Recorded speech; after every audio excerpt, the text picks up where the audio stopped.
الحمد لله رب العالمين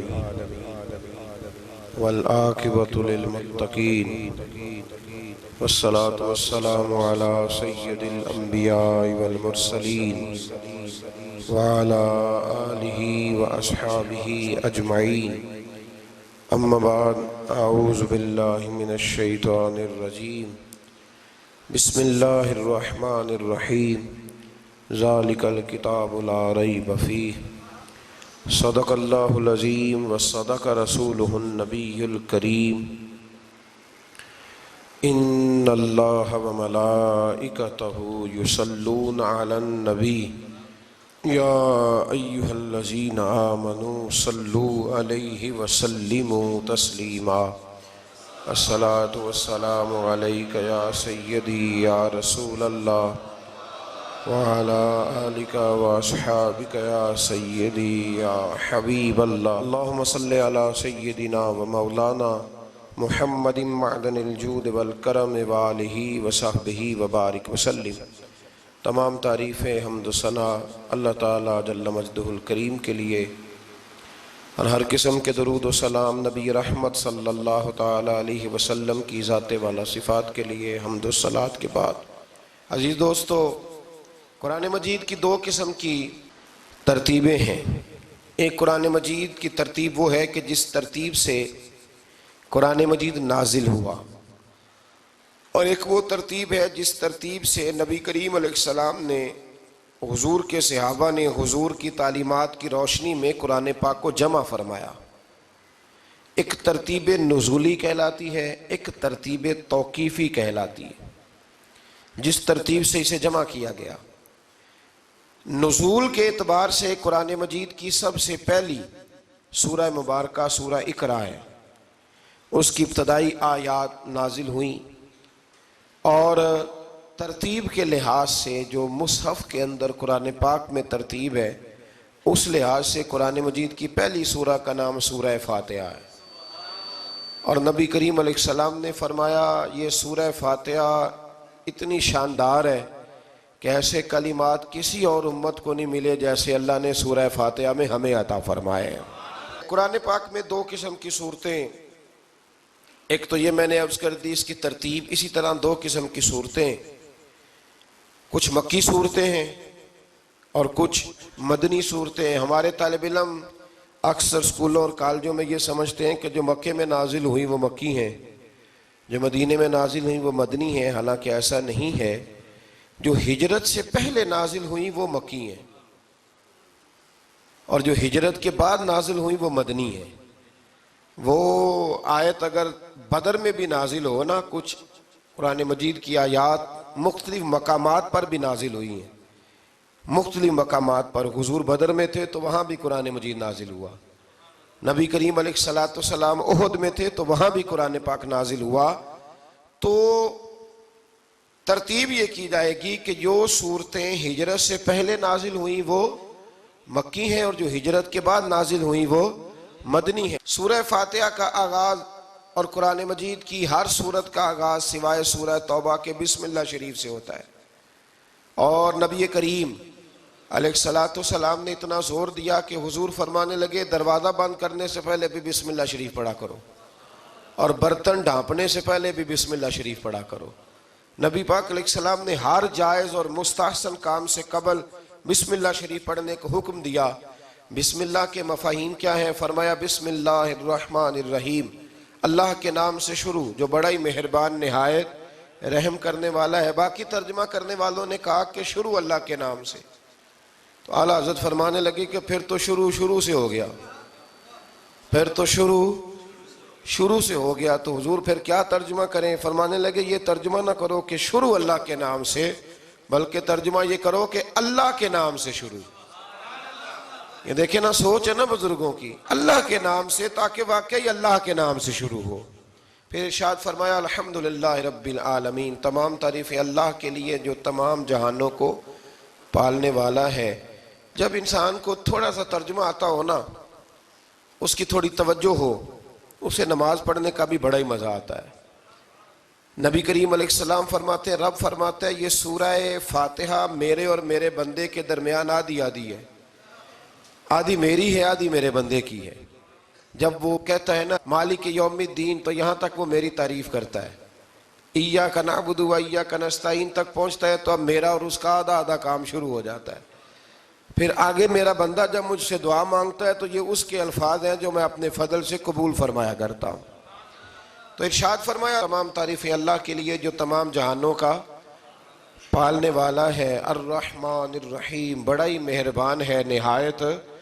یہ رحمان مبالغے کا صیغہ ہے، یعنی اتنا رحم کرنے والا کہ جتنا کوئی اور رحم نہ کر سکے، اس لیے اللہ ہی رحمان ہو سکتا ہے، بندہ کوئی رحمان نہیں ہو سکتا۔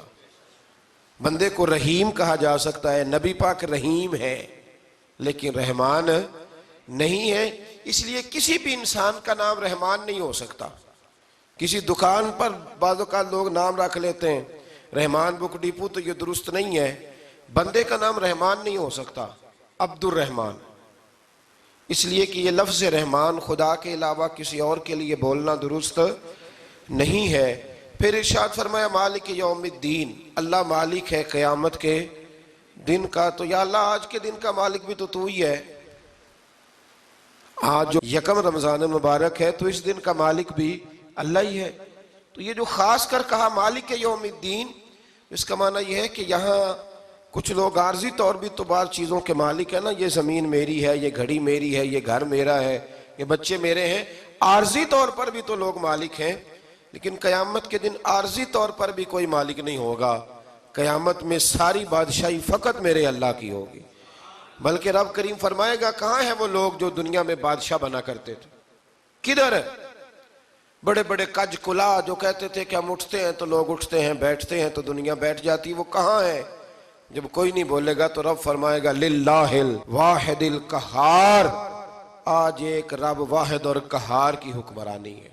پھر ارشاد فرمایا ایاک نعبد و ایاک نستعین، بے شک ہم تیری ہی عبادت کرتے ہیں اور تجھی سے مدد چاہتے ہیں۔ عبادت بھی اللہ کی ہے اور مدد بھی، یہ جو بندوں کے ذریعے بعض اوقات مدد ہوتی ہے تو یہ مدد بھی اللہ کی ہے، یہ مدد بھی اللہ کی ہے۔ یہ کسی بندے نے مائک بنایا ہے جس کی مدد سے آپ تک آواز جا رہی ہے، تو اس کو عقل کس نے دی تھی بنانے کی؟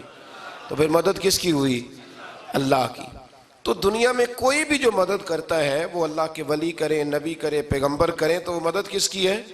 اللہ کی، اس لیے کہ وہ ذاتی طور پر کچھ بھی نہیں کر سکتے، اگر اللہ انہیں توفیق نہ دے وہ کسی کی مدد نہیں کر سکتے۔ تو ایاک نعبد و ایاک نستعین، ہم تیری ہی عبادت کرتے ہیں، تجھی سے مدد چاہتے ہیں۔ اہدنا الصراط المستقیم، اے اللہ ہمیں سیدھا راستہ دکھا۔ کون سا راستہ سیدھا ہے؟ کون سا راستہ سیدھا ہے؟ تو اللہ نے خود ہی فرمایا ایسے ہی نہ بھٹک جانا، راستہ سیدھا وہ ہے صراط الذین انعمت علیہم، ان لوگوں کا راستہ سیدھا ہے جن پر اللہ نے انعام فرمایا ہے۔ اور وہ کون ہے؟ قرآن مجید نے خود فرمایا انعم اللہ علیہم من النبیین والصدیقین والشہداء والصالحین، وہ نبی ہیں، صدیق ہیں، شہید ہیں اور نیک لوگ ہیں۔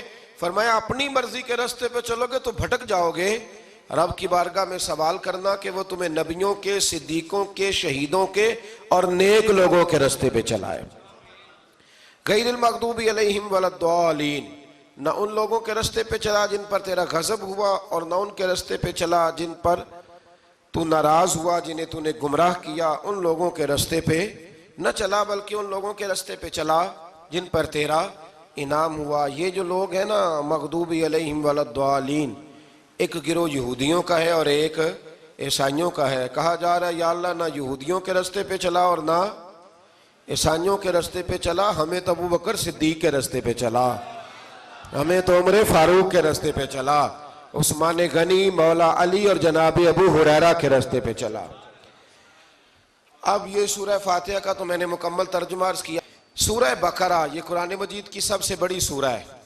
ایک حدیث اس کی فضیلت پہ سن لیں، نبی کریم علیہ السلام نے فرمایا جس گھر میں سورۃ بقرہ پڑھی جائے نا، فرمایا جن کیا وہاں سے تو شیطان بھی بھاگ جاتا ہے۔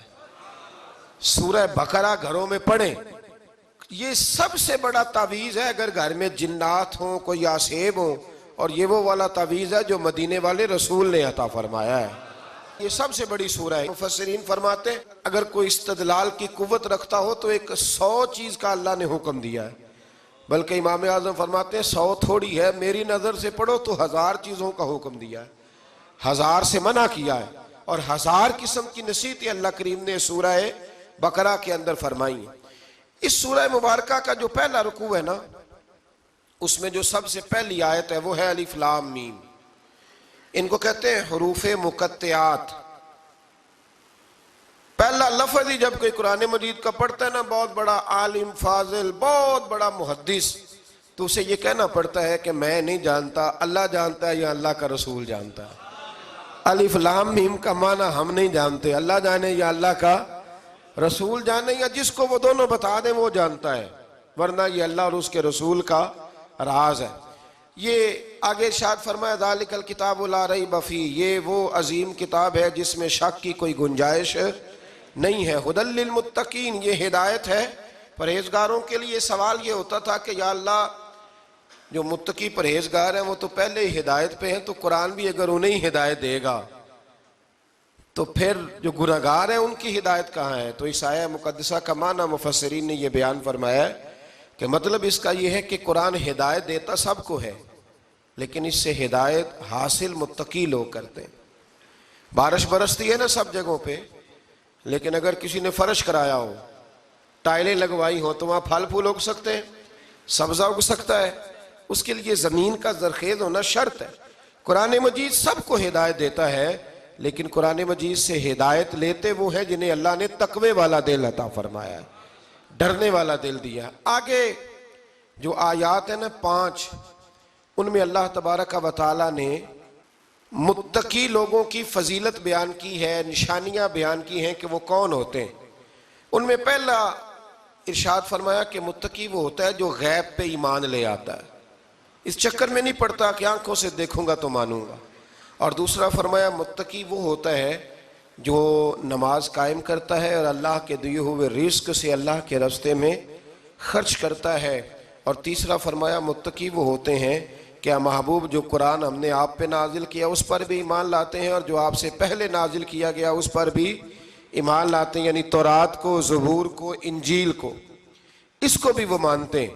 اور پھر اللہ کریم نے فرمایا اولئک علی ھدی من ربہم واولئک ھم المفلحون، یہ جو لوگ ہیں نا غیب پر ایمان لانے والے، نماز پڑھنے والے، زکوٰۃ دینے والے، پچھلی کتابوں کو بھی ماننے والے، نبیوں کو بھی ماننے والے، اور رسول پاک پر ایمان لانے والے، فرمایا یہ وہ لوگ ہیں جو اللہ کی طرف سے ہدایت پر ہیں، اور یہ وہ لوگ ہیں جو دنیا میں بھی کامیاب ہو جائیں گے اور آخرت میں بھی کامیاب ہو جائیں گے۔ پھر آگے نا اللہ تبارک و تعالیٰ نے کفار کا ذکر فرمایا ہے 3 آیات کے اندر۔ مومن کے بعد دوسرا درجہ کس کا ہے ذکر میں؟ کافر کا۔ پہلے بات ہوئی 5 آیات میں مومنوں کی، اب 3 آیات میں ذکر کیا گیا پکے کافروں کا۔ مومن وہ ہوتا ہے زبان سے بھی اللہ اور اس کے رسول کو مانے، ان کی لائی ہوئی چیزوں کو مانے اور دل سے بھی تسلیم کرے، اور کافر وہ ہوتا ہے کہ جو نہ زبان سے مانتا ہے اور نہ ہی دل سے تسلیم کرتا ہے۔ پھر اللہ تبارک و تعالیٰ نے 13 آیات کے اندر، 3 آیتوں میں کافروں کا ذکر کیا اور 13 آیات کے اندر پھر منافقین کا ذکر فرمایا ہے۔ منافق اس کو کہتے ہیں، منافق اس کو کہتے ہیں جو زبان سے تو دعوے اونچے اونچے کرتا ہے ایمان کے، لیکن اس کے دل میں ایمان موجود نہیں ہوتا۔ آپ حیران ہوں گے، یہیں پہ بات کو ذرا غور سے سمجھیں کہ مومنوں کا ذکر 5 آیات میں اور کفار کا 3 آیات میں، پکے کفار کا، اور منافقین کے لیے اللہ نے اگلے ہی رکوع میں 13 آیات بیان فرمائی۔ 13، یہ خطرناک گروہ ہے منافقین کا، یہ خوفناک لوگ ہیں، یہ وہ چھپی ہوئی بیماری ہے کہ جس کو پکڑنا تھوڑا مشکل ہے۔ کچھ بیماریوں کو ڈاکٹر کہتے ہیں نا یہ خاموش قاتل ہے، قتل کر دیتی ہے پر پتہ نہیں لگنے دیتی۔ اسی طرح منافقین کا ٹولہ ہے۔ قرآن مجید کہتا ہے ان منافقین کے بارے میں وَمِنَ النَّاسِ مَن يَقُولُ آمَنَّا بِاللَّهِ وَبِالْيَوْمِ الْآخِرِ وَمَا هُمْ بِمُؤْمِنِينَ، اے محبوب کچھ لوگ کہتے ہیں ہم اللہ اور آخرت پر ایمان لائے، لیکن وہ ایمان لانے والے نہیں ہیں۔ تو جب رب کہتا ہے نہیں ہے، آج کسی کو کہہ دیا جائے نا کہ وہ بندہ جھوٹا کلمہ پڑھتا ہے، اس کی باتیں نہیں بتاتی، تو کہتے ہو آپ ایک کلمہ گو کو برا کہہ رہے ہیں۔ تو یہاں تو اللہ ان کے کلمے کا بھی اعلان فرما رہا ہے اور ان کے نفاق کا بھی اعلان 13 آیات میں. اور رب فرماتا ہے یخادعون اللہ والذین آمنوا وما یخدعون الا انفسهم وما یشعرون. فرمایا وہ اللہ کو دھوکہ دینا چاہتے ہیں مومنوں کو، حالانکہ نہیں دھوکہ دیتے مگر اپنی ہی جانوں کو، انہیں شعور ہی نہیں. اللہ تبارک و تعالیٰ نے 13 آیات کے اندر مکہ مکرمہ میں منافق کوئی نہیں تھا جب تک حضور نے ہجرت نہیں کی تھی. کیوں؟ اس لیے کہ وہاں جو کلمہ پڑھتا تھا اسے مار کھانی پڑتی تھی. تو کسی کو کیا مصیبت پڑی تھی؟ جھوٹا کلمہ پڑھ کے مار کھائے. مدینے میں جب اسلامی حکومت قائم ہو گئی نا تو کچھ لوگوں نے اسلامی حکومت سے فائدہ لینے کے لیے جھوٹے موٹے کلمے پڑھ لیے، اندر کفر رکھتے تھے، اوپر سے اظہار اسلام کرتے تھے. تو رب فرماتا ہے کہ ان کا یہ ایمان قابل قبول نہیں ہے. تو یا اللہ پھر کس کا ایمان قابل قبول ہے؟ تو اللہ کریم نے فرمایا وَإِذَا قِيلَ لَهُمْ آمِنُوا كَمَا آمَنَ النَّاسِ. جب ان سے کہا جاتا ہے نا اس طرح ایمان لاؤ جس طرح دوسرے لوگ لائے، یعنی ابو بکر صدیق کی طرح ایمان لاؤ، عمر فاروق کی طرح ایمان لاؤ، عثمان غنی کی طرح، مولا علی کی طرح، بلال حبشی کی طرح. تو کیا جواب دیتے ہیں؟ قالوا انؤمن كما آمن السفهاء. کیا اس طرح ایمان لائیں جس طرح یہ بیوقوف ایمان لائے؟ الا انہم هم السفهاء. اللہ فرماتا ہے خبردار بے شک وہی بیوقوف ہے، ولکن لا يعلمون، لیکن انہیں اس کا علم نہیں ہے. وہ کہا کرتے تھے کہ یہ تو بیوقوف ہے معاذ اللہ. ابو بکر صدیق نے سارا ہی مال دے دیا نبی پاک کو، عمر فاروق نے آدھا دے دیا، مولا علی نے سارا کچھ حضور کے نام کر دیا، عثمان جو کماتے محنت کے ساتھ وہ سارا وہاں جا کے پیش کر دیتے، تو بیوقوفی ہے. آج بھی کچھ لوگ کہتے ہیں کلمہ پڑھنا چاہیے سیدھا سیدھا. یہ کیا بات ہو گئی کیا بندہ مسیتڑی ہو جائے؟ کاروبار بھی تو کرنا ہے نا، نماز روزہ بھی تو بیوقوفی ہے. اللہ جواب دیتا ہے، فرمایا الا انہم هم السفہاء، خبردار بیوقوف تو تم ہو کہ میرے محبوب کی شریعت کا، دین کا، روحانیت کا سورج چمک رہا اور تم نے فیض ہی کوئی نہیں حاصل کیا.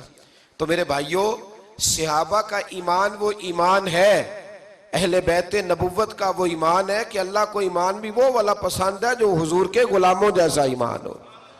اللہ تبارک و تعالیٰ نے منافقین کا ذکر فرمایا تو پھر اللہ کریم نے فرمایا یہ تو وہ بیوقوف لوگ ہیں اس آدمی کی طرح جو آگ جب پوری جلا لیتا ہے نا روشنی پھیل جاتی ہے تو پھر اللہ اس کا نور لے جاتا ہے. انہوں نے بھی چلاکیاں کر کے تھوڑا سا ماحول بنایا تھا تو اللہ نے ان کے سارے پردے کھول دیے. ان کے پاس کچھ باقی بچا، ان کے پردے کھول گئے. رسول کریم علیہ السلام کی بارگاہ میں نا ایک دن ان منافقین نے شرارت کر دی. منافقین نے شرارت کیا کی؟ جب حضور صلی اللہ علیہ وسلم نے فرمایا نا پوچھو جو پوچھنا ہے، تو امام راضی کہتے ہیں یہ پیچھے نمازیں پڑھتے تھے، یہ 313 تھے حضور کے پیچھے. اگر مدینے میں رہ کے منافق ہو سکتے ہیں تو باقی ملکوں میں بھی تو ہو ہی سکتے ہیں نا جی. حضور کے پیچھے نمازیں پڑھتے تھے تو ایک دن کہنے لگے جی یہ کہتے ہیں جو مرضی پوچھو تو ہم پیچھے نمازیں پڑھتے ہیں، ہمارا انہیں پتہ نہیں. جب یہ اعتراض کیا نا حضور کے علم پر، آپ سمجھ لیں کہ حضور کے علم پر اعتراض کرنا طریقہ کس کا ہے؟ طریقہ کس کا ہے حضور کے علم مبارک پر اعتراض کرنا؟ کہنے لگے پیچھے نمازیں پڑھتے انہیں پتہ ہی نہیں. جب یہ کہا تو اللہ کے رسول نے نا، جمعے والا دن تھا، حضور نے فرمایا میرے علم پر اعتراض کرتے ہو؟ 70 بندے نام لے کر اور ولدیتیں لے کر، بلکہ بہت سارے ایسے تھے جنہیں کنفرم ہو گیا کہ ولدیت اصل میں ہے کیا، انہیں طے ہو گیا. حضور کے بے ادب کے لیے یہ طے کرنا بھی مشکل ہوتا ہے نا. طے ہو گیا کہ ولدیت ہے کیا. 70 بندے نام لے کے حضور نے مسجد نبی سے نکال دیے. فرمایا یا فلاں بن فلاں قم فخرج فإنک منافق، او فلاں کے بیٹے فلاں کھڑا ہو جا، نکل جا، تو منافق ہے.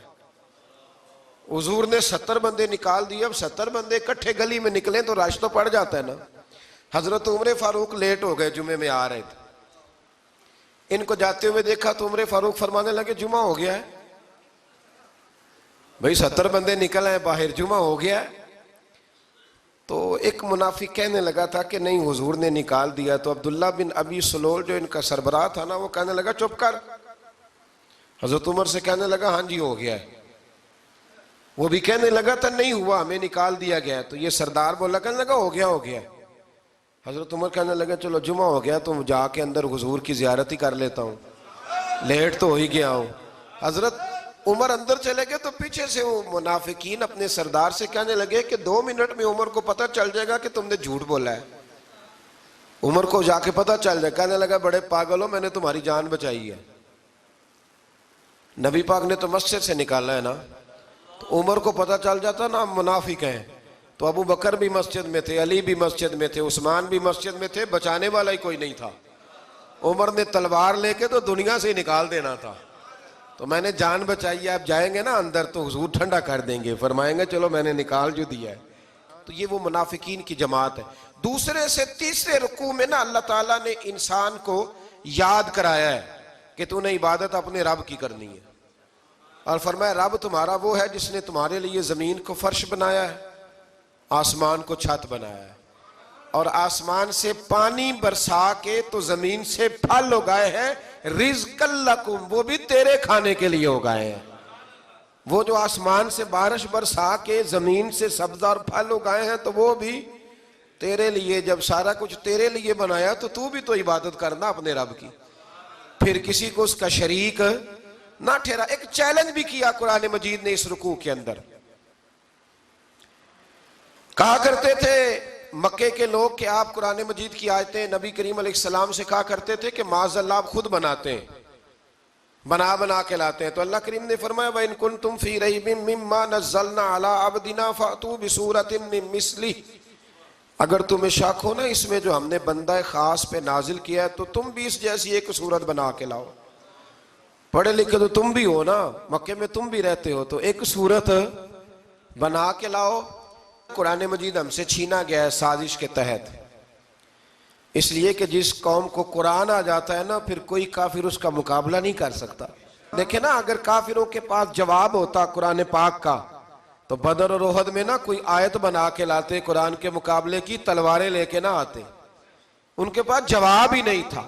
اور قیامت تک کسی کافر کے پاس قرآن مجید کا کوئی جواب، قرآن کا کوئی جواب، قسم اللہ کی جواب کوئی نہیں قرآن کا، اس کا کوئی جواب نہیں۔ کیا بات ہے قرآن پاک کی۔ وہ ایک دفعہ مسلمہ کذاب بے ایمان کہنے لگا میں نے بنا لیا ہے قرآن پاک کا جواب، معاذ اللہ۔ جواب کیا بنایا؟ وہ سورت ہے نا القاریۃ ما القاریہ وما ادراک ما القاریہ، کھڑکھڑانے والی کیا ہے، کھڑکھڑانے والی تمہیں کیا پتا کیا ہے کھڑکھڑی، قیامت کا ذکر ہے۔ کہنے لگا میں نے اس جیسی صورت بنا لیا، تو کیا بنایا؟ الفیل مل فیل وما ادراک ما الفیل، کہنے لگا ہاتھی، تمہیں کیا پتا کیا ہاتھی، تم کیا جانو کیا ہاتھی۔ تو پاس جو اس کے اپنے بیٹھے تھے نا چیلے، وہ کہنے لگے چپ کر جا، سارے زمانے کو پتا ہے ہاتھی کیا ہوتا ہے۔ تو پاگل ہے، اس کے 2 کان ہوتے ہیں، ایک سونڈ ہوتی ہے، 4 اس کے پیر ہوتے ہیں۔ بیوقوف آدمی، قرآن کا مقابلہ کرنا ہے تو کچھ چج کے ساتھ کر، پاگلوں کی طرح مقابلہ کرے گا، جوتے کھائے گا بھی ہمیں بھی پڑھوائے گا۔ تو قرآن مجید کا کوئی مقابلہ کر سکا؟ تو اس آیہ مبارکہ میں اللہ نے کافروں کو یہ کہا اگر مقابلہ نہیں کر سکتے تو پھر اللہ سے ڈرو، ورنہ دوزخ میں ڈالے جاؤ گے، وہ جس کا ایندھن آدمی اور پتھر ہے، اور بنائی بھی کافروں کے لیے گئی ہے۔ اعدت للکافرین، جہنم کس کے لیے بنائی گئی ہے؟ کافروں اور منافقوں کے لیے۔ مسلمانوں کے لیے بنائی گئی، مسلمان مرضی سے چھلانگے لگائیں تو ان کی موج ہے، ورنہ ان کے لیے جہنم، ان کے لیے اللہ نے جنت بنائی ہے۔ اور یہ بات کرتے ہی رب کریم نے فرمایا اے محبوب علیہ السلام مومنوں کو خوشخبری دے دیں کہ اللہ نے ان کے لیے جنت بنائی ہے، اس میں باغات ہیں، انہیں رزق دیا جائے گا کھانے کے لیے، اور اس میں انہیں پاکیزہ بیویاں دی جائیں گی، اور پھر وہ اس میں ہمیشہ رہیں گے، انہیں اس سے نکالا نہیں جائے گا۔ آگے جو آیات کریمہ ہے نا اس کے اندر اللہ تبارک و تعالیٰ نے فرمایا ہے کہ اللہ حیا نہیں کرتا سمجھانے کے لیے مچھر کی مثال بھی دینی پڑے۔ فرمایا قرآن سے کچھ لوگ ہدایت حاصل کرتے ہیں اور کچھ گمراہ ہو جاتے ہیں۔ جب لوگ اپنی مرضی کی تشریحات چاہتے ہیں تو گمراہ ہوتے ہیں، اور جب قرآن کو رسول اللہ صلی اللہ علیہ وسلم اور امت مسلمہ کی تشریحات کی روشنی میں سمجھتے ہیں تو پھر اللہ ہدایت عطا فرماتا ہے۔ پھر اللہ تبارک و تعالیٰ نے آگے ارشاد فرمایا حضرت آدم کی پیدائش کا واقعہ۔ کچھ مفسرین نے لکھا اللہ نے مشورہ کیا تھا فرشتوں سے، وَإِذْ قَالَ رَبُّكَ لِلْمَلَائِكَةِ إِنِّي جَاعِلٌ فِي الْأَرْضِ خَلِيفَةً لیکن کچھ مفسرین کہتے ہیں کہ اللہ کو ضرورت نہیں فرشتوں سے مشورہ کرنے کی. اللہ نے فرشتوں سے مشورہ نہیں کیا، بلکہ رب نے انہیں آگاہ فرمایا تھا کہ میں لگا ہوں زمین پہ اپنا نائب بنانے، میں خلافت دینے لگا ہوں زمین پہ. اب یہ تو دینے والی کی مرضی ہے نا اس نے کس کو دینی ہے، یہ تو دینے والے کی مرضی ہے نا اس نے. تو کچھ لوگ کہتے ہیں کہ دینے والے سے زیادہ ہمیں پتہ ہے. تو فرشتوں کو بھی یہ اجتہادی خطا ہو گئی، کہنے لگے یا اللہ اسے نہ بنانا، یہ فساد کرے گا، یہ خون ریزیاں کرے گا. تو اللہ نے فرمایا جو میں جانتا ہوں وہ تم. اللہ اکبر. امام راضی فرماتے جب رمضان آتا ہے تو اللہ فرشتوں سے کہتا ہے ذرا یہ کھول کے دروازے دیکھو نا یہ زمین پہ کیا کر رہے ہیں. تم تو کہتے تھے فساد کریں گے اور یہ سارے تراویحاں پڑھ رہے ہیں. تم تو گویا کہتے تھے فساد کریں گے اور یہ تو دیکھو گویا رمضان کے روزے رکھ رہے ہیں، یہ تو میری یاد میں نکلے ہوئے ہیں. تم کچھ کہتے تھے اور دیکھو میں نے تمہیں کہا تھا نا جو میں جانتا ہوں وہ تم. اللہ نے پھر حضرت آدم علیہ السلام کو تمام زمانے کے علوم عطا کیے، علم سکھا لیا. تو فرشتوں سے کہا تم بھی ان چیزوں کے نام بتاؤ، تو وہ بتا سکے نہیں. اللہ نے فرمایا اب اس طرح کرو آدم کو سجدہ کرو. سب نے سجدہ کیا سوائے. وہ کہنے لگا یا اللہ صرف تجھے ہی کرنا ہے. کرنا بھی صرف اللہ کو چاہیے، پر رب کے آگے بھی جھکنا چاہیے، اور جس کے سامنے رب جھکائے نا وہاں بھی. اور یہ جو عاجزی ہے نا، یہ جو جھکنا ہے، یہ علم کے آگے ہے. ہماری مصیبت یہ ہے کہ ہم علم کے آگے بھی گردن جھکانے کو تیار نہیں ہوتے، وہاں بھی ہم خود عالم فاضل بن جاتے ہیں. تو فرمایا کہ سب سے کہا سجدہ کرو، سب نے سجدہ کیا سوائے ابلیس کے. تو پھر ہوا کیا وَكَانَ مِنَ الْكَافِرِينَ، وہ کافروں میں سے ہو گیا. پھر اللہ نے حضرت آدم کو اور جناب حوا کو نا مقام دے دیا جنت میں رہنے کے لیے، اور کہا سارا کچھ کھانا، درخت کے قریب نہ جانا. ابھی آپ کسی سے کہہ دیں تھوڑا سا کہ پیچھے نہ دیکھنا، یعنی اگر میری سمجھ لیں ادب کی وجہ سے کوئی 1.5-2 منٹ یا 6 منٹ نہیں بھی نہ دیکھے گا تو سوچے گا ضرور کہ پتہ نہیں اب پیچھے کیا ہے، مصیبت کیا ہے. یعنی آپ کہہ کے دیکھ لیں کسی کو پیچھے نہ دیکھنا. فطرت ہے نا انسان کی، وہ جستجو کرتا ہے. کہا اس درخت کے پاس نہ جانا. تو حضرت حوا سلام اللہ علیہ کہتے ہیں دل میں خیال رہتا تھا کہ آخر ہے کیا درخت کے پاس. یہی انسان کا عقیدہ توحید ہے کہ جہاں سے رب منع کر دے وہاں وہ منع ہو جائے. اور یہ ان کی خطا نہیں تھی، یہ اللہ کی حکمت تھی، چونکہ رب نے تو پہلے کہہ دیا تھا بنایا ہی زمین کے لیے، تو یہ تو سارا کچھ ہونا تھا تو زمین پہ آنا تھا نا. تو حضرت حوا اور جناب آدم کے پاس شیطان آیا. اب اس کو نکال تو دیا تھا پر ابھی اس کا جنت میں آنا جانا بند نہیں ہوا تھا، یہ بھی اللہ کی حکمت تھی. تو وہ کہنے لگا تمہیں پتہ ہے بعد میں مر جاؤ گے. تو حضرت حوا کہنے لگی کیا موت بھی آئے گی؟ کہاں، اس کی تکلیف بھی بڑی ہوگی، تو پھر بچیں گے کیسے؟ تو کہنے لگے پھل کھا لو اس درخت کا. تو بچنے کے لیے پھل کھایا تھا. جس طرح لوگ آج بہت سارے کام بچنے کے لیے کرتے ہیں پر بچ سکتے، بچنے کے لیے پھل کھایا. تو اللہ نے فرمایا زمین پہ چلے جاؤ. تو حضرت آدم زمین پہ آئے. پھر کئی 100 سال روتے رہے. فَتَلَقَّى آدَمُ مِن رَبِّهِ کَلِمَاتٍ. تو پھر اللہ نے خود ہی جناب آدم کو کچھ کلمے سکھائے. علامہ اسماعیل لکی فرماتے ہیں وہ کلمے یہ تھے کہ حضرت آدم نے میرے نبی کا وسیلہ پیش کیا، تو اللہ کریم نے جناب آدم کی دعا کو مقبول فرما لیا. پھر آگے بنی اسرائیل کا ذکر آ جاتا ہے. اللہ تعالیٰ نے بنی اسرائیل، آج آپ اسی قوم کو یہودی کہتے ہیں، ان کو اللہ نے اس زمانے میں فضیلت عطا کی تھی بہت زیادہ. تو عرب کے اندر جب نبی پاک علیہ السلام نے اعلان نبوت کیا تو کچھ لوگوں نے یہ کہہ دیا کہ اگر یہ یہودی کلمہ پڑھ لیں گے تو ہم بھی پڑھ لیں گے. تو پھر اللہ نے انہیں یاد کرایا کہ تم اصل میں کیا ہو، تمہیں کلمہ پڑھنا چاہیے. تو اہل یہود کا تذکرہ کرتے کرتے رب کریم نے ایک بات یہ بھی ارشاد فرمائی کہ تم لوگوں کو تو کہتے رہے ہو کہ وہ نبی آنے والے ہیں، وہ نبی آنے والے ہیں، اور جب آ گئے ہیں تو ماننے کو تیار نہیں ہو. تو فرمایا تأمرون الناس بالبر وَتَنْسَوْنَ أَنفُسَكُمْ وَأَنْتُمْ تَتْلُونَ الْكِتَابَ، لوگوں کو بھلائی کا حکم دیتے ہو اور اپنے آپ کو بھول جاتے ہو. أَفَلَا تَعْقِلُونَ، تمہیں عقل نہیں؟ پھر اللہ نے انہیں یہ بھی یاد کرایا کہ یاد کرو وہ زمانہ کہ جب فرعون نے خواب دیکھ لیا تھا کہ کوئی بچہ اس کی سلطنت کو تباہ کرے گا، تو پھر اس نے تمہارے بچوں کو ذبح کرانا شروع کیا اور تمہاری بیٹیوں کو چھوڑتا تھا.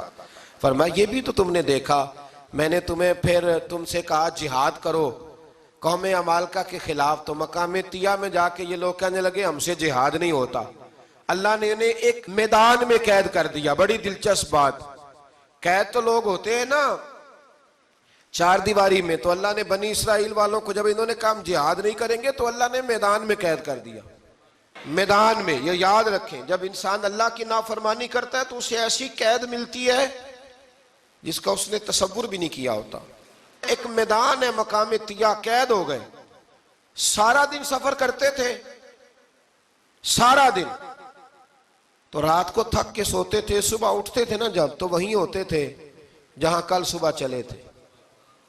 تو رب جب کسی کو قیدی بناتا ہے تو اسے زنجیروں کی, سلاخوں کی ضرورت. دعا فرمائے اللہ تبارک و تعالی غموں سے نجات عطا فرمائے. یہ دعا فرمائے. ایسی قید دیتا ہے کہ جس سے پھر چھٹکارا ہو سکتا. تو بنی اسرائیل کا بہت زیادہ تذکرہ اس پارے میں اللہ تبارک و تعالی نے پھر بیان کیا, اور پھر کہا کہ انہیں جو حکم دیا جاتا تھا یہ اس کی سرتابی کرتے تھے. پھر اللہ نے ان پر ذلت نازل کر دی اور یہ ہمیشہ اس کا شکار رہے. قوم سبت کا ذکر فرمایا اللہ نے. ہفتے والے دن کچھ لوگ نافرمانی کرتے تھے. ہمارے بھی ہیلے بہانے ہیں نا آج کل کاروبار میں. تو اسی سپارے کی آیت نمبر 65 کے اندر اللہ تعالیٰ نے حضرت داؤد کی قوم کا ذکر کیا کہ اللہ نے انہیں حکم دیا تھا کہ ہفتے والے دن مچھلیاں نہیں پکڑنی. تو وہ کہتے تھے چلو ہاتھ لگا کے نہیں پکڑنی, ہاتھ لگا کے. وہ ہمارے لوگ ہیلے بہانے تلاش کر لیتے ہیں نا. وہ بڑے جناب انشورنس والا آ گیا, اب وہ بینک والا آ گیا, وہ فلانے صاحب آ گئے, وہ تروڑ مروڑ کے کہانیاں باتیں, اور پھر ہمیں بھی رستے مل جاتے ہیں بچنے کے. مفتی صاحب نے کہہ دیا تھا, ایک مولانا سے میں نے ان کو کہا ہفتے والے دن مچھلیاں نہیں پکڑنی. کا نہیں پکڑتے, چھوٹے چھوٹے حوض بنا لیے. تو مچھلیاں زیادہ آتی تھی اس دن, یہ بھی اللہ کی قدرت تھی. نماز کے وقت گاہک زیادہ آتے ہیں, یہ اس کی قدرت ہوتی ہے. تو وہ مچھلیاں حوض میں جمع ہو جاتی ہیں. یوں سمجھ لیں کہ جال انہوں نے لگا لیے ہوئے تھے, تو جال میں وہ پھنستی رہتی تھی, حوضوں میں آتی رہتی تھی. ہفتے کو نہیں پکڑتے تھے, اتوار کو پکڑ لیتے تھے. تو پھر اللہ نے انہیں سزا دی. فرمایا تماشے کرتے ہو اللہ کے حکم کے ساتھ. کیا سزا دی؟ فَقُلْنَا لَهُمْ كُونُوا قِرَادَةً خَاسِئِينَ. فرمایا بندر بن جاؤ دھتکارے ہوئے. جو رزق حرام طریقے سے کماتے تھے رب انہیں بندر بنا دیتا تھا. ابھی بھی میں نے دیکھے ہیں بڑے بڑے تاجر پاگلوں جیسی زندگی گزار رہے ہیں. نفسیاتی طور پہ سکون نہیں ہے, کروڑوں روپیہ پڑا ہے. کیوں؟ اس لیے کہ رب کے بتائے ہوئے طریقے کے مطابق تجارت نہیں کرتے. آگے ایک اور دلچسپ بات آ گئی. بنی اسرائیل کے اندر نا ایک شخص نے اپنے چچا کو قتل کر دیا جائیداد کے لیے. یہ دیکھیں کب سے لوگ جائیداد کے لیے قتل کرتے آ رہے ہیں. چچا کو قتل کر دیا, اور قتل کر کے حضرت موسیٰ علیہ السلام کے پاس آئے کہ میرے چچا کو کسی نے قتل کر دیا ہے, تو بتائیں کیا کرنا ہے. تو آپ نے فرمایا کہ گائے ذبح کرو, اور اس کا ایک ٹکڑا مقتول کو مارو, مرنے والے کو. وہ خود اٹھ کے بتا دے گا مجھے کس نے قتل کیا ہے. اب ارادہ نہیں تھا گائے ذبح کرنے کا, تو بہانے کرنے لگے. ارادہ نہیں نہ ہوتا تو پھر کیا ہوتے ہیں, کہنے لگے گائے کس طرح کی ہو, بوڑھی ہو کہ بچی ہو, رنگ کیسا ہو, جوان ہو کہ چھوٹی ہو, حال میں ایک دفعہ چلنا سیکھ گئی ہو یا ابھی نہ سیکھی ہو. تو بتاتے گئے تو رب بھی شرطیں بیان کرتا گیا. گہرے زرد رنگ کی ہو, حال کے اندر اسے نہ چلایا گیا ہو, پانی نہ نکالا گیا ہو, نہ بچی ہو نہ جوان ہو, اس کے درمیان ہو. یہ ساری شرطیں کہاں پائی جاتی تھیں؟ حضرت موسیٰ علیہ السلام کی قوم کا ایک شخص تھا جو اللہ کا ولی تھا. وہ جب انتقال کرنے لگا نا, اللہ اکبر, دیکھو رب ولیوں کی اولادوں پر بھی کتنا فضل فرماتا ہے. وہ جب انتقال کرنے لگا تو ایک اس کے پاس چھوٹی سی بچیا تھی, گائے کی بچی. اس نے جنگل میں چھوڑ دی. کہنے لگا یا اللہ میں تیرے نام پہ چھوڑتا ہوں, میرا بچہ جوان ہو جائے تو اسے دے دینا, اور تو سرمایہ ہی کوئی نہیں. بچہ بڑا ہوا تو بچہ بھی بڑا نیک تھا, اپنی ماں کا بڑا فرما بردار تھا. اس کی ماں نے کہا بیٹا تیرے باپ نے ایک گائے چھوڑی تھی. تو بچہ جنگل میں گیا اور جا کے کہنے لگا اے اللہ میری گائے مجھ سے ملا دے. تو رب کریم نے وہ گائے واپس کر دی. وہ گائے گھر لے آیا. اب وہ کہنے لگا اماں بیچ دوں, تو اماں کہنے لگی بیٹا میرے پوچھے بغیر نہ بیچنا. کئی دفعہ گاہک لگے پر اس نے کہا جب تک میری اماں نہ کہے گی میں بیچوں گا. ادھر بنی اسرائیل والے شرطیں جتنی گائے کے بارے میں پوچھ چکے تھے وہ ساری اسی گائے میں پائی جاتی تھی. تو یہ ڈھونڈتے ڈھونڈتے وہاں پہنچ گئے. تو کہنے لگے گائے چاہیے، تو اس نے کہا بھی تمہاری مرضی سے نہیں، قیمت میری مرضی کی۔ ایک مفسر نے تو یہاں تک لکھا ہے کہ اس نے کہا گائے ذبح کر کے نا، تو جتنا گائے کے اندر گوشت ہوگا نا اتنا ہی کھال کے اندر تم مجھے مال بھر کے دو گے، اتنے سکے بھر کے دو گے، اتنی اشرفیاں بھر کے دو گے تو پھر تمہیں گائے دوں گا۔ تو پھر یہ گائے انہیں ملی اور یہ گائے لے کر کے آئے۔ زیادہ سوالات نہ کرتے تو زیادہ الجھتے نہ۔ ہم بھی دین کے معاملے میں بڑے سوال جواب کرتے ہیں، اتنا سوال کریں جتنی اس کی ضرورت ہے۔ ان لوگوں نے سوالات زیادہ کیے تو پھر الجھ زیادہ گئے۔ تو میرے بھائی اس کا ذکر بھی اللہ تبارک و تعالیٰ نے پہلے پارے کے اندر بیان فرمایا۔ پھر اللہ کریم نے فرمایا کہ کچھ ایسے لوگ بھی ہیں یہودیوں میں سے جن کا دعویٰ ہو گیا ہے کہ ہم اللہ کے بڑے پیارے ہیں۔ فرمایا یہ صرف ان کے منہ کی باتیں ہیں، یہ تو قیامت میں پتہ چلے گا نا کہ اللہ کا پیار کس کے ساتھ زیادہ ہے۔ اور پھر یہ بھی یہودیوں نے دعویٰ کیا ہے، اسی پارے میں اللہ فرماتے ہیں کہ ان کا دعویٰ ہے کہ ہم اللہ کے بڑے پیارے ہیں، جنت میں ہم ہی جائیں گے۔ تو اللہ فرماتے ہیں پھر مرنے کی دعا تو کرو، جنت میں تو مر کے جانا ہے نا۔ لیکن رب فرماتے ہیں یہ کبھی مرنے کی دعا نہیں کریں گے، اس لیے کہ انہیں پتہ ہے کہ ہم نے آخرت کے لیے کیا بھیجا۔ لیکن جی پہلا حکم آ گیا یا ایھا الذین آمنوا کہہ کے، پہلی آیت قرآن پاک کی پہلے سپارے میں پہلی آیت جس میں اللہ نے کہا یا ایھا الذین آمنوا، تو پہلا حکم آمنوا کہہ کے آیت نمبر 104 میں جو اللہ نے حکم دیا ہے نا وہ نبی پاک کی تعظیم کا حکم ہے۔ پہلا حکم ہی اللہ نے حضور کی عزت اور ناموس کا ارشاد فرمایا۔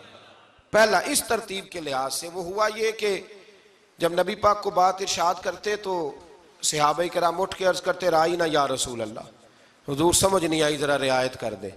تو یہودیوں کی عبرانی زبان کے اندر نہ ذرا کھینچ کے پڑھتے تھے رائینا، تو اس کا معنی بنتا تھا معاذ اللہ اے ہمارے چرواہے، بکریاں چرانے والے کو بھی وہ رائینا کہتے تھے۔ تو جب صحابہ یہ کہنے لگے تو اللہ نے منع ہی کر دیا، فرمایا میرے محبوب کے غلاموں اس لفظ کے پیچھے چھپ کے، اس لفظ کے پیچھے چھپ کے لوگ میرے نبی کی بے ادبی کر جاتے ہیں۔ تو جس لفظ کا کوئی ایک معنی بے ادبی والا بنتا ہو وہ لفظ بھی میرے نبی کے لیے نہ کہو، لفظ وہ والے کہو جس میں کوئی بے ادبی کا معنی نکلے نہ۔ یہاں لوگوں نے بڑے بڑے لفظ نہیں بول دیے، پھر کہتے میرا مطلب یہ تھا، میرا مطلب وہ تھا، تو تو نے وہ لفظ بولا کیوں جس کا کوئی غلط مطلب بھی نکل سکتا تھا۔ اللہ نے فرمایا یا ایھا الذین آمنوا لا تقولوا رائینا، اے ایمان والو رائینا کہو ہی نہ۔ تو یا اللہ کیا کہیں؟ فرمایا وقولوا انظرنا، تم کہو یا رسول اللہ ایک نظر فرمائیے۔ انداز دیکھیے، انظرنا ایک نظر۔ تو ہمارے بزرگ تو پہلے ہی بڑے پیار والوں نے کہہ دیا یا رسول اللہ انظر حالنا۔ کہتے کہاں سے لاتے ہو جملے؟ میں نے کہا اللہ کی کتاب سے۔ یا رسول اللہ انظر حالنا، یا حبیب اللہ اسمع قالا، تو تم کہو انظرنا، محبوب نظر کرم کریں، واسمعوا، اور کیا ضرورت ہے دوبارہ پوچھنے کی؟ اللہ کہتا ہے پہلے ہی دھیان سے سنا کرو، پہلے ہی واسمعوا، پہلے ہی احتیاط سے سنو، وللکافرین عذاب علیم، اور کافروں کے لیے دردناک عذاب ہے۔ لے جی اسی پارے میں اللہ تبارک و تعالیٰ نے پھر اہل یہود کا ذکر کیا۔ تو یہود کہنے لگے کہ ہم حضرت ابراہیم کے ماننے والے ہیں، تو اللہ کریم نے وہ بھی ذکر کیا کہ میں نے تو ابراہیم کو آزمایا ہے، وَإِذِ ابْتَلَىٰ إِبْرَاهِيمَ رَبُّهُ بِكَلِمَاتٍ فَأَتَمَّهُنَّ، ہم نے ابراہیم کو کچھ چیزوں سے آزمایا ہے، وہ ہماری آزمائش پہ پورے اترے۔ قَالَ إِنِّي جَاعِلُكَ لِلنَّاسِ إِمَامًا، تو پھر ہم نے انہیں کہا کہ ہم آپ کو پوری دنیا کا امام بنائیں گے۔ وہ آزمائش کیا تھی؟ آگ میں جانا بھی آزمائش، بیٹے کا نہ ہونا بھی آزمائش، بیٹا ہوا تو پھر اسے وادی غیر ذی زرع میں چھوڑ کے آنا بھی آزمائش، بڑا ہوا تو پھر ذبح کرنا بھی آزمائش۔ فرمایا جہاں جہاں آزمایا ہے نا ابراہیم ہماری آزمائش میں پورے اترے۔ فرمایا تو مفت میں حضرت ابراہیم کی اولاد بنتے ہو اور ان کا نام لیتے ہو اور ان کے ساتھ اپنا تعلق بناتے ہو، دیکھو تو صحیح وہ کتنی آزمائشوں سے گزرے۔ تو اس کا بھی اللہ نے اسی میں ذکر فرمایا۔ اور پھر وہ بات کرتے تھے حضرت یعقوب کی اور حضرت اسحاق کی، تو فرمایا وہ تو ہمارے اتنے خاص بندے تھے کہ وصال کے وقت بھی انہوں نے اپنی اولادوں کو نصیحت فرمائی تھی کہ اللہ کی توحید پہ قائم رہنا، اس کا ذکر بھی اللہ نے اسی پارے میں بیان فرمایا۔ اور جو حضرت ابراہیم اور جناب اسماعیل نے کعبہ تعمیر کیا تو اس کا ذکر بھی اللہ تعالیٰ نے اسی پارے میں فرمایا جب وہ کعبہ بنا رہے تھے تو کہہ رہے تھے ربنا تقبل منا، کہہ رہے تھے اے اللہ بنا ہم نے دیا ہے پر مہربانی فرما ہم سے قبول فرما لے۔ تو جو آیہ کریمہ آخر میں عرض کرنا چاہتا ہوں اس پر بھی تھوڑی توجہ فرمائیں گے تو بات بڑی نکھر کے باہر آئے گی۔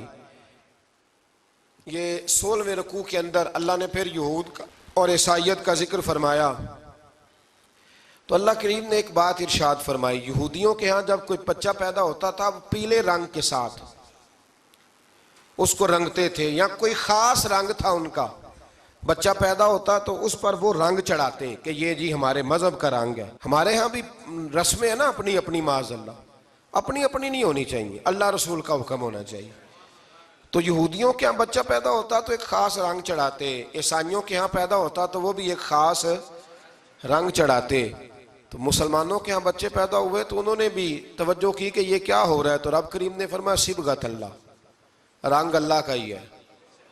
ومن احسن من اللہ صبغہ، فرمایا اللہ کے رنگ سے زیادہ خوبصورت کس کا رنگ ہو سکتا ہے؟ اللہ کا رنگ کیا ہے؟ لا الہ الا اللہ محمد رسول اللہ صلی اللہ علیہ۔ فرمایا نیلے پیلے کالے رنگ نہ چڑھاؤ، اپنے ذہن پر توحید و رسالت کا رنگ چڑھاؤ، یہ سب سے بہترین رنگ ہے۔ اگر تمہارے ذہنوں پر رب رسول کی توحید کا رنگ چڑھ گیا تو یہ وہ والا رنگ ہے، پھر تمہیں کسی اور رنگ کی طرف جانے کی ضرورت نہیں پڑے گی۔ تو فرمایا رنگ وہ پیدا کرو جو توحید کا ہے، رسالت کا ہے، اس رنگ کی توجہ کرو۔ قرآن مجید کے اس پارے میں اللہ کریم نے مختلف باتیں بیان کر کے آخری رکوع میں یہ جو رنگ کا ذکر فرمایا نا، تو یہ لگتا ہے پورے پارے کا خلاصہ ہے کہ رب کریم نے فرمایا اصل بات یہ ہے کہ تمہاری سوچوں پہ رب رسول کی توحید و رسالت کا رنگ ہونا چاہیے۔ ہر وقت بچہ پیدا ہو، کوئی دنیا سے جائے تو رنگ کس کا ہونا چاہیے؟ اللہ رسول کے دین کا۔ اللہ تعالی ہمیں سمجھنے کی توفیق عطا فرمائے۔ آخر دعوانا ان الحمدللہ۔